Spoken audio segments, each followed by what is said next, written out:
Hi guys, അപ്പോൾ ഇന്ന് നമ്മൾ ഉണ്ടാക്കാൻ പോകുന്നത് ഈ ഒരു ഡെസേർട്ടാണ്. ആദ്യം നമുക്ക് ബട്ടർ ഒന്ന് മെൽറ്റ് ആയതിനു ശേഷം അതിലേക്ക് ഗ്രേറ്റ് ചെയ്തിട്ടുണ്ടായിരുന്ന ആപ്പിൾ ചേർത്ത് നന്നായിട്ടൊന്ന് മിക്സ് ചെയ്ത് കൊടുക്കുക. എന്നിട്ട് നമുക്ക് കുറച്ച് അതിലേക്ക് ഷുഗർ ചേർക്കാം. ബ്രൗൺ ഷുഗർ ഉണ്ടെങ്കിൽ ബെറ്റർ ആയിരിക്കും. എന്നിട്ട് നമുക്ക് അടുത്ത ആപ്പിൾ ക്യൂബായിട്ട് അരിഞ്ഞതിന് ശേഷം അതിലേക്ക് ചേർത്തിട്ട് നന്നായിട്ട് മിക്സ് ചെയ്യുക. എന്നിട്ട് നന്നായിട്ട് വേവിക്കുക ചെയ്യണം.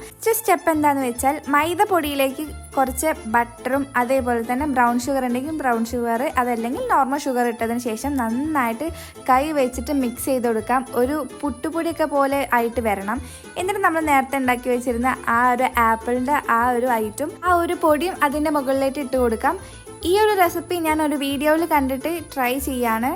എന്നിട്ട് ഈ ഒരു ഐറ്റം നേരെ ഓവനിൽ വെച്ച് ഒരു 7 മിനിറ്റ്സോളം ഞാൻ ഹീറ്റ് ചെയ്തെടുത്തിട്ടുണ്ടായിരുന്നു. അപ്പോൾ അതിൻ്റെ മുകളിലൊക്കെ നല്ല ക്രിസ്പി ആയിട്ട് വന്നിട്ടുണ്ട്. ആ ഒരു ചൂട് തന്നെ ഐസ്ക്രീമും വെച്ച് നമുക്ക് അത് അങ്ങോട്ട് മിക്സ് ചെയ്ത് കഴിക്കുമ്പം അടിപൊളി ടേസ്റ്റാണ്. അപ്പോൾ അത്രയ്ക്ക് വീഡിയോ ബൈ.